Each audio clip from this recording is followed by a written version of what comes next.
AC1424 once again with NASCAR Thunder 2004. And this is going to be the first episode of my personal career mode. But it's not just me, it's you guys as well. I put up a paint scheme contest a while back during NASCAR Daytona as we approached the end of that. Speaking of that, let's play. We won the championship with Mark Martin by 9 points over Jeff Gordon, and it was a really intense final few races. But yes, that paint scheme contest gave us 4 winners because I was planning to have 4 different paint schemes used 9 times throughout the 36 race season. And the first one we're going to be using is made by KCal Gaming.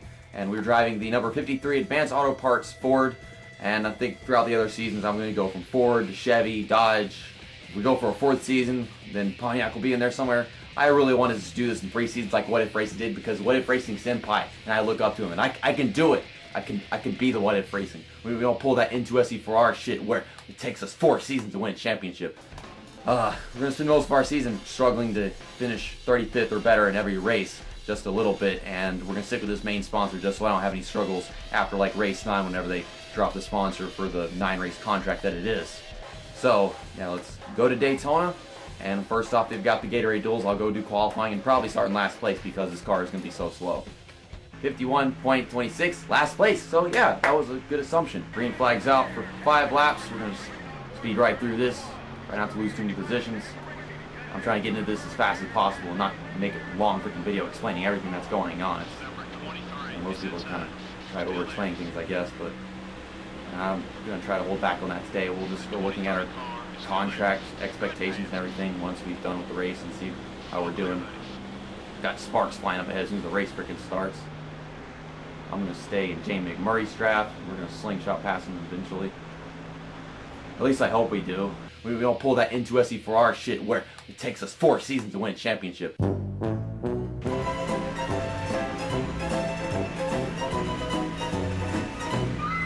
After 5 laps of pure boredom from my perspective, we're going to finish last place where we started in the outside of the Gatorade 125s. And that'll be it. So, I'm expecting a lot more from our car whenever we get to the actual Daytona 500 because that wasn't really anything at all. Okay, so Dale Earnhardt Jr. is going to be starting on pole. I wasn't sure whether or not because I think he started on the outside of the 125 that we were in. But green flag is out once again for the Daytona 500. We're at the very tail end of the field. Can my car have a little more speed this time? Well, it looks like these lanes are starting to check up, so I'll have some kind of support. If I lose speed, I'll have cars behind me to push, I guess. Kind of pushing Casey Mears up the track so I can have my lane. Now, it's all about using the draft to slingshot past a bunch of these guys. I was hoping we'd actually catch back up to Jamie McMurray and Kenny Wallace, was it? But no, that never happened. These guys are fast. I think one of my contract obligations in here is for me to like finish in front of somebody in specific. I can't remember if it's like Mike Skinner or Robbie Gordon, one of the two. But I think it's Mike Skinner, and there's Mike Skinner right there. So we're going to be using pit strategy, getting just, I guess, life side tires, left side tires, whatever the hell you want to call them, both times, because right side tires is going to make the pit stops a little longer than they need to be. I'm working on staying in the draft and actually making something happen, but right now these guys are getting around me, and I'm making contact with the Civil Air Patrol car. My older brother was in Civil Air Patrol for like 3 or 4 years, back whenever he was in high school, so golly, I can't believe how long it's been since that one went down. But this car just seems to be a lot more powerless in comparison to what other people's cars have had to offer in their career modes whenever they start them out. My car just, it's not handling draft quite well. To be honest, it doesn't exactly matter what you choose with your, what body parts, car parts, fuck the damn words, but it doesn't matter which one you choose, either way the car is going to suck. In the end, how well I finish is determined by my freaking pit strategy. Not at all me being able to slingshot past cars and time moves well, because in the end, I just got to make sure I stay with the draft. So I've got Brett Bodine in front of me, I think, Sweeter's car. And we're catching back up to him down the front stretch. We're in 41st, so this is not impressive whatsoever. Of course, I'm not expecting to be impressive at all during the season. Matter of fact, my intentions are to just finish 35th or better in the point standings. We're going to have some growth through the car, so it's going to be way better than 35th, but right now I just need to make sure I focus on finishing 35th or better in every race. Got to run down the back stretch, finally trying to pass Mike Skinner. I didn't even go looking at my freaking contract obligations before recording this video. I didn't look at anything. I just made sure I got the paint scheme ready and whatever. For some reason, Casey Mears is slowing down. And here comes Bill Elliott underneath me. Why is Bill Elliott back here? And I know that he's not good anymore in this game, but he doesn't suck that bad. Come on, EA. What are you doing? Maybe he like blew up whenever we did the Gatorade duel. I don't think Bill Elliott was participating in one that we did, so maybe that's what happened. And his car's not even that fast. We're getting a run underneath him over here. And pull up in front of this freaking Busch Series driver. Ashton Lewis drives the 46 car. It's weird because his last name is Lewis, and evidently my brother's last name would be Lewis, and that's a Civil Air Patrol car. So, you know, my brother, Lewis, was in Civil Air Patrol, and it's a conspiracy. Evidently, this game came out before my brother started Civil Air Patrol, but whatever. So, now the field's broken up to the point where I can't pass cars anymore. It's all about blocking these guys. Case Mears is all wedged up in my ass. Fuel tank is almost empty, so we're going down pit road. In this game, every track has a pit road speed of 70 miles per hour. And we get in just fine. That was a really great pit road entry, all things considered. I mean, going in there, slamming the brakes at the last damn second, but we get left side tires and no repairs damage because I don't really have any. Yeah, you go through pit road really fast at Daytona, that's one thing for sure. And I think you can say the same at Bristol and almost any NASCAR game. Yeah, good first run of the race, you know, making up as many positions as I could and then just blocking.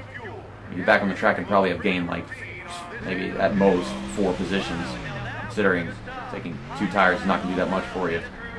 Wow, I'm at 15th right now. I'm at 15th. I got all these guys passing me, so I'm going to lose some positions, but I was expecting to come out pit road and just wind up being like, I don't know, 30th or something. But I'm going to stay on the apron, not LePage of the field. So we're in 25th. I'm kind of figuring that a lot more than freaking 15th a while ago, but for all we know, we could wind up finishing 15th by gaining more positions with another left side tire pit stop rather than just getting 4 tires. And the reason why I don't want to get right side tires, it's going to make the pit stop longer than it would with just getting left side tires. Might as well get left tires while we're getting all of our fuel to make it to the end of this race. So, main goal, if it is Robbie Gordon I'm supposed to finish in front of, then I'm right there in front of him, but if it's not, then we're definitely way ahead of Mike Skinner, so that problem's taken care of. Thing is, you can practically generalize what position that some of these drivers are going to finish in every race. And if they get lucky, then no big deal. If you finish behind the driver you're supposed to finish in front of just one time, then oh well. We're actually kind of keeping the draft with Ward Burton right now, and I'm trying to stay in front of these fast guys behind me evidently so I can catch up with them and get 24th place, which would indeed mean a lot to me. Ward Burton's trying to block now even though he's all the way over there. I think we can do this. My R2 button won't work. Okay. Matt Kenseth, what are you doing back here? I mean, I see him right, I'm just now wondering why. Elliott Sadler in 23rd at the leaderboard. I like the freaking display they have in this game, and kind of obvious where you have to put the face cam. And sometimes people will say, why you put the face cam in the same place as other YouTuber? Or why do you have the same settings as another YouTuber? Well, same this, same that. Why are you playing this game? You can't play this game. Other YouTuber did it. Like, just because somebody else did it doesn't mean I can't do it, right? That makes me feel like they're privileged or something. They can do whatever they want and I can't do anything. I feel like that before. Like I was playing a NASCAR game and someone was like, you play NASCAR games, that means you're a wannabe of people that play NASCAR games. Not exactly. I just want to be and play games I like playing.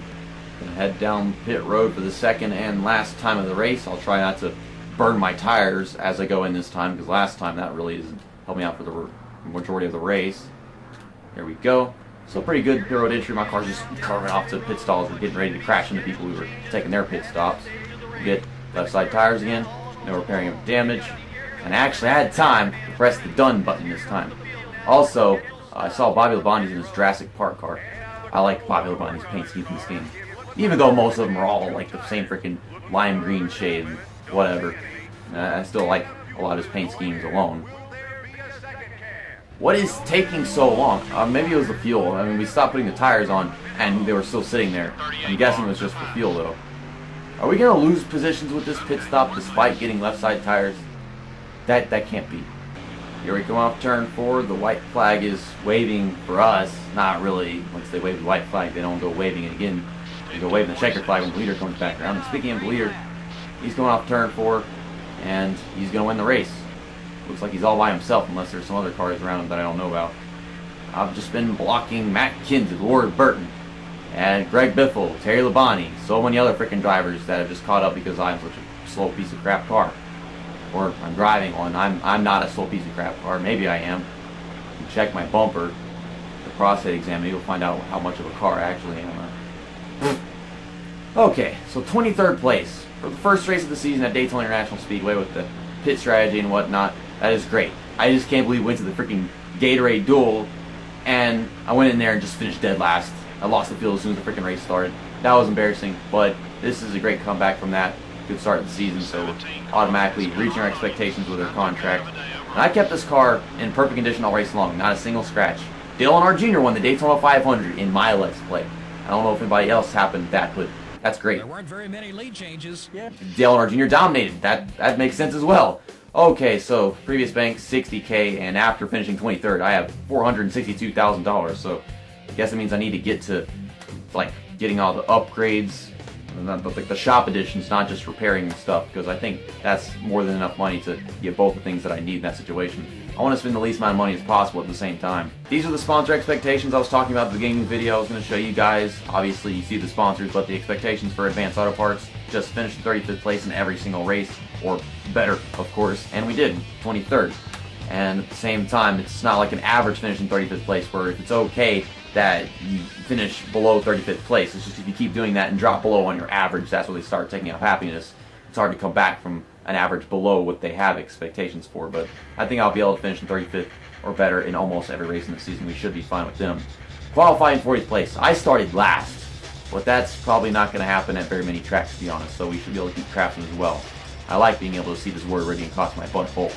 Okay, associates finished ahead of Mike Skinner, so it wasn't Robbie Gordon. I was pretty sure it was Mike Skinner because I've seen it like 2 different names most of the time, but that's for easy care, and we certainly did that. We'll probably do that in most of the races, so I don't have that much concern. And these, I don't have to worry about it at all. All you gotta do is go to the race, and yeah, that's all you gotta do. You go to the race, and then you're good.